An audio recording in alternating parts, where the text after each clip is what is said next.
Friends, எல்லாரும் எப்படி இருக்கீங்க? நான் இன்னைக்கு காலையில என்ன செய்ய போறேன்னா ரவை இட்லி தான் செய்ய போறேன். அதுக்கு மாவு எடுத்து வச்சிருக்கேன் பாருங்க. அடுத்தது சப்பாத்தி. ஏன் ரெண்டு செய்யறேன்னா என்னோட டாக்டர் இன்னைக்கு வரா. அவன் நேற்று நைட்டே என்ன சொல்லிட்டானா, மம்மி எனக்கு இட்லி வேண்டாம், எனக்கு சப்பாத்தி செஞ்சு கொடுங்கன்னு சொன்னான். ஸோ அதனால அவளுக்காக சப்பாத்தி வச்சிருக்கேன். சன்னிலாவுக்கு வந்து இட்லி தான் ரொம்ப பிடிக்கும். அதனால என் ஹஸ்பண்டுக்கு இட்லி பிடிக்கிறதுனால நான் இட்லி அவங்க ரெண்டு பேருக்கும், எனக்கும் என் மகளுக்கும் சப்பாத்தி. அதுக்கு தொட்டுக்க வந்து இந்த வெள்ளை பட்டாணி பத்தி இருக்கு பார்த்தீங்களா, அது வேக வச்சேன் சுண்டலுக்காக. அது கொஞ்சம் மீந்திருச்சு. சரி, அதுல குருமா வைக்கலான்ட்டு எடுத்து வச்சிருக்கேன். அடுத்தது இது என்னன்னா ஆப்பத்துக்கு ஊற வச்சிருக்கேன். என் டாக்டருக்கு கொடுத்து விடுறதுக்காக ஆப்பத்துக்கு எனக்கும் அவளுக்கும் சேர்த்து நான் ஊற வச்சிருக்கேன். அடுத்தது மீன். அவள் மீன் நேற்றுக்கு மார்க்கெட்டுக்கு போயிட்டு வாங்க போயிருக்கா போல. அவளுக்கு சரியா மீன் வாங்க தெரியல. அதனால நான் சொன்னேன், எனக்கிட்ட மீன் இருக்குமா, நான் அதில் குழம்பு வச்சு தரேன்னு சொன்னேன். அதனால இது ஷீலா மீன். ஸோ குழம்பு வச்சு அவளுக்கு கொடுக்கறதுக்காக எடுத்து வச்சிருக்கேன். ஸோ இட்லிக்கு சாம்பாரும் பண்ணுவேன், சட்னியும் பண்ணுவேன், டாக்டருக்காக மீன் குழம்பு. அடுத்தது இந்த புளி ஊற வச்சிருக்கேன். சின்ன வெங்காயமும் தக்காளியும் போட்டு தான் நான் சாம்பார் வைக்க போறேன். இது இந்த தக்காளி வந்து மீன் குழம்புக்கும் சாம்பாருக்கும் சேர்த்து. அப்புறம் சின்ன வெங்காயம் பாருங்க, நல்ல பெரிய பெரிய வெங்காயம், கிலோ 50 ரூபா தான், சூப்பராக இருந்துச்சு. அதனால 2 கிலோ வெங்காயம் வாங்கினேன். இதுதான் வந்து நான் இப்போ செய்ய போற ரெசிபி. காலையில பாருங்க வாஷிங் மிஷினில் துணி போட்டு காலையில எழுந்துட்டேன். ஏன்னா இப்போ வரேன்னு சொன்னோன்னா சரி சமைக்கணும், துணி வரேன். 2-3 நாள் வெளியில வர போனேன்னா துணி ரொம்ப சேர்ந்து போச்சு. அதனால இப்போ இந்த 2 பக்கெட் துணியும் துவச்சி ட்ரையரில் போட்டு முடிச்சிட்டேன். இதை எடுத்து வச்சுட்டேன். இதை காய போட்டு அதுக்கப்புறம் தான் நான் வந்து சப்பாத்தியும் இட்லியும் செய்யற சமையல் எல்லாம் செய்வேன். செய்யும்போது நான் ஒரு சின்ன காரியத்தை குறித்து உங்ககிட்ட பேசுறேன். நேற்றே நான் கண்டென்ட் யோசித்தேன், என்ன பேசுறது, இந்த கண்டென்ட் அவங்களுக்கு யூஸ்ஃபுல்லாக இருக்குமா அப்படின்னு யோசித்தேன். ஸோ அதை நான் உங்ககிட்ட ஷேர் பண்ணுறேன். இப்போ நான் துணியெல்லாம் காய போட்டுட்டு இட்லியெல்லாம் ஊற்றுறத உங்ககிட்ட நான் சொல்கிறேன். பாருங்க, மாவும் ஆப்பத்துக்கு மாவும் அரைச்சிட்டேன், சாம்பாரும் வச்சுட்டேன். துணி பாதி துணி காய போட்டேன், பாதி துணி இன்னும் காய போடலை. இன்னும் மீன் குழம்பு வைக்கணும், சட்னி அரைக்கணும், அப்புறம் வந்துட்டு இட்லி ஊற்றணும். இட்லி கொஞ்சம் சூடாக ஊற்றிக்கலாம் அப்படின்ட்டு தான் இட்லி ஊற்றலை. நான் ஒரு சின்ன தாட்டு உங்ககிட்ட சொல்கிறேன்னு சொன்னேன் பார்த்தீங்களா. அது என்ன தாட்டுனா, ஒரு சிஸ்டர் ஒரு 2 வாரத்துக்கு முன்னாடி எனக்கு ஒரு மெயில் பண்ணியிருந்தாங்க. என்னன்னா, நீங்கள் வந்து உங்கள் அம்மா பற்றி பேசுகிறீங்க, ஆனால் உங்கள் அப்பா பற்றி நீங்கள் எதுவுமே சொல்லலையே அப்படின்னு சொல்லி கேட்டிருந்தாங்க. எங்கள் அப்பா பற்றி சொல்லணும்னா நிறைய இருக்குது. ஆனால் எங்கள் அப்பா வந்து ரொம்ப எப்படி சொல்கிறது, ரொம்ப உத்தமர். அதாவது உண்மையாக இருக்கணும், ரொம்ப சிம்பிள் லைஃப், பட் உண்மையாக இருக்கணும்னு ஆசைப்படுவாங்க. எங்கள் அப்பா வந்து 89 ஜூன் 7 எங்கள் அப்பா இறந்துட்டாங்க. எங்கள் அப்பா இறந்து கிட்டத்தட்ட 35 வருஷம் ஆகிப்போச்சுங்க. ஆனால் எங்கள் அப்பா பற்றி பேசணும்னா நிறைய பேசிக்கிட்டே போகலாம். ஆனால் நான் ஒரு சில காரியத்தை இப்போ உங்ககிட்ட நான் ஷேர் பண்ணுறேன். தொடர்ந்து டைம் கிடைக்கும் போது, எனக்கு சொல்லணும்னு தோணும் போது நான் இதை குறித்து சொல்கிறேன். கேட்ட சிஸ்டருக்காக நான் சொல்கிறேன். உங்கள் அம்மா பற்றி நீங்கள் நிறைய பேசுனீங்க. உங்கள் அம்மாவை பற்றி பேசுனது எங்களுக்கு ரொம்ப பிரயோஜனமாக இருந்துச்சு. உங்கள் அப்பா பற்றி நீங்கள் சொல்லுங்களேன், ஏன் சொல்லலைன்னு கேட்டாங்க. எப்போதுமே நம்ம அம்மா பற்றி பேசுவோம், ஆனால் அப்பா பற்றி பேச மாட்டோங்க. ஆனால் நம்முடைய அப்பா தான் நம்முடைய வாழ்க்கையில் நம்முடைய பிள்ளைகளுக்கு அப்பா ஒரு பெரிய உறுதுணை. அப்பா இல்லாத பிள்ளைங்க எவ்வளோ கஷ்டப்படுறாங்கல்ல. ஆனால் அப்பா இருந்தால் தான் நம்முடைய வெளியில் அப்பா வந்து சொல்ல மாட்டாங்க. அம்மா சொல்லுவாங்க, அப்பா சொல்ல மாட்டாங்க. அவங்கள வந்து அவங்க பிள்ளைகளை நல்லா வைக்கணும், பிள்ளைகளுக்கு நல்ல வாழ்க்கை கொடுக்கணும் அப்படின்னா அப்பா ரொம்ப முயற்சி பண்ணுவாங்க இல்லையா. அதனால நிறைய பேர் வந்து அம்மா பற்றி தான் பேசுகிறோம், ஆனால் அப்பா பற்றி பேசுறதே இல்லை. பின்னாடி இருந்து செய்கிற ஒரு ஆள் யாருன்னா அப்பா தான். எங்கள் அப்பா வந்து எப்படின்னா ரொம்ப உண்மையாக இருக்கணும்னு ஆசைப்படுவாங்க, நேர்மையாக இருக்கணும்னு ஆசைப்படுவாங்க. அவங்க சாகிற வரைக்கும் உண்மையாகவும் நேர்மையாக தான் இருந்து இறந்தாங்க. ரொம்ப ஹார்ட் ஒர்க்கர் எங்கள் அப்பா. நாங்கள் சின்ன பிள்ளையா இருக்கும்போது எங்கள் அப்பா கிட்ட நாங்கள் எந்த பொருள் கேட்டாலும் எங்களுக்கு வாங்கி தவறாமல் இருந்ததே கிடையாதுங்க.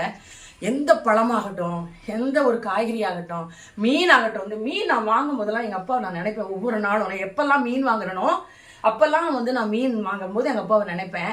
ஏன்னா எங்கள் அப்பா நிறைய மீன் வாங்கிட்டு வருவாங்க வீட்டுக்கு. அப்போல்லாம் மீன் சீப்பு தான், சேதாப்பட்டில் போயிட்டு மீன் வாங்கிட்டு வருவோம். அப்போ நான் எங்கள் அப்பா கூட போவேன். அப்போ அந்த மீனெல்லாம் கழுவும் போது எனக்கு அந்த ஞாபகம் வரும். மீன் கழுவி கொடுப்பாங்க எங்கள் அம்மாவுக்கு, காய்கறி வெட்டி கொடுப்பாங்க, நிறைய உதவி செய்வாங்க எங்கள் அப்பா. இந்த மீன் குழம்புன்னு சொல்லும்போது ரொம்ப பிடிக்கும். உங்களுக்கு 365 நாள் மீன் கொடுத்தாலும் எங்கள் அப்பா சாப்பிடுவாங்க. அந்த பழக்கம் எனக்கு மீன் வந்து ரொம்ப பிடிக்கும். நான் எங்கள் அப்பா கிட்ட இருந்து கற்றுக்கிட்ட காரியம் என்னன்னா, சில விஷயங்களை வந்து சொல்லக்கூடாதுன்னா சொல்லவே மாட்டாங்க.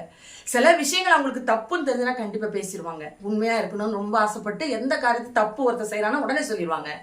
நான் அதை கடைப்பிடிக்கணும்னா ஒவ்வொரு நாள் நினைப்பேன். அப்போ சில நேரங்களில் அது தவறி போகலாம், சில நேரங்களில் கடைப்பிடிச்சிருக்கேன். அதுதான் நான் எங்கள் அப்பாவை பற்றி உங்ககிட்ட சொல்ல வேண்டிய காரியம். நிறைய சொல்லிக்கிட்டே போகலாம். நான் சொன்னால் ரொம்ப வீடியோ லென்த்தாக போட, நான் இன்னும் நிறைய விஷயங்கள் உங்ககிட்ட காமிக்கணும். அதனால இன்னைக்கு நான் வந்து இந்த காரியத்தோட நான் முடிச்சுக்கிறேன். எங்கள் அப்பா வந்து மலேசியாவில் இருந்தாங்க. அப்போ அவங்க நல்ல ஹார்ட் ஒர்க் பண்ண ஆள். அவங்க கூட பிறந்த சிஸ்டர்ஸுக்கு நிறைய ஹெல்ப் பண்ணியிருக்கிறாங்க. அவங்கள எங்கள் அம்மா கூட பிறந்தவங்களுக்கும் அவங்க நிறைய ஹெல்ப் பண்ணியிருக்காங்க. ஆனால் ஒரு நாள் கூட நான் இவங்களுக்கு நான் இதை செஞ்சேன், அவங்களுக்கு நான் அதை செஞ்சேன், அதனால தான் அவங்க நல்லா இருக்காங்க, இன்னைக்கு அவங்க என்ன நினைக்கல அப்படின்னு எங்கள் அப்பா ஒரு நாள் கூட எங்கள் அம்மாவாகட்டும் எங்கள் அப்பாவாகட்டும் சொன்னதே கிடையாது. அந்த காரியம் எனக்கு ரொம்ப பிடிக்கும். நம்ம ஒருத்தருக்கு ஒரு உதவி செய்கிறோன்னு வைங்களேன், அந்த உதவியை வந்து நம்ம அவங்கக்கிட்ட சொல்லி காமிக்கும் போது அந்த உதவி நம்ம செய்யறதுக்கு அர்த்தமே இல்லாத போயிடும். அப்போ அவங்க அதை நினைக்கணும். இப்போ நம்ம ஒருத்தருக்கு உதவி செய்யறோம்னா அவங்க தான் அதை ரியலைஸ் பண்ணணும். ஓ, நம்ம இவங்களுக்கு உதவி செஞ்சாங்க, நமக்கு அவங்க தான் நன்மை செஞ்சாங்கன்னு அவங்க ரியலைஸ் பண்ணும்போது அது அவங்களுக்கும் நல்லா இருக்கும். நிறைய பேர் அதை மறந்துடுறோம். நிறைய நேரங்களில் ஒருத்தர் உதவி செய்யறத மறந்துடும். அது சின்ன உதவியோ பெரிய உதவியோ எதுவாக இருந்தாலும் நம்ம நினைச்சு பார்க்கறது ரொம்ப நல்லது. நம்மளோட வாழ்க்கைக்கு நம்மளோட பிள்ளைகளுக்கு அது ரொம்ப பிரயோஜனமா இருக்கும்.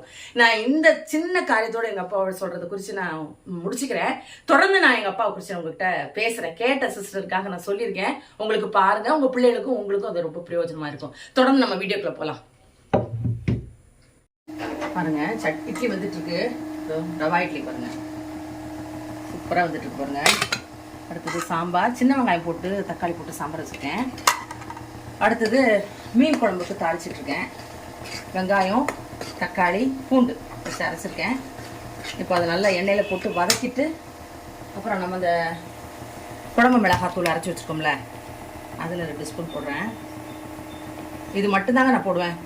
கொஞ்சம் போல் காரத்துக்கு மிளகாத்தூள் போடுவேன். இப்படி தான் நான் மீன் குழம்பு வைப்பேன். ரொம்ப டேஸ்ட்டாக இருக்கும்.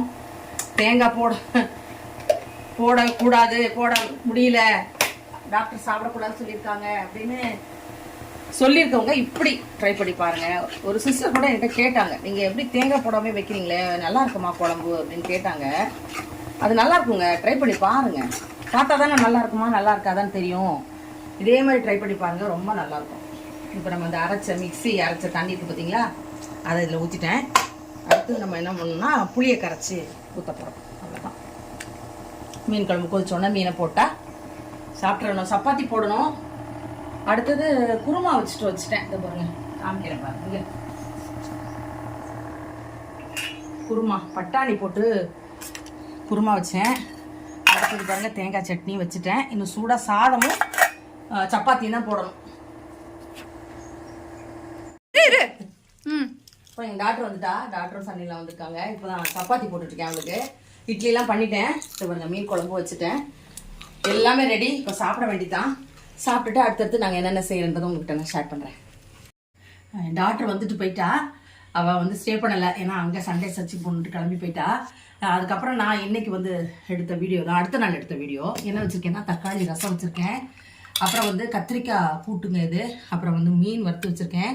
அப்புறம் பட்டாணி இன்றைக்கி வாங்கிட்டு வந்தேன். அதனால் அந்த பட்டாணி உருளைக்கிழங்கு போட்டு கல்யாண வீட்டு உருளைக்கிழங்கு பொரியல் பண்ணுவோம்ல, அது மாதிரி பண்ணியிருக்கேன்.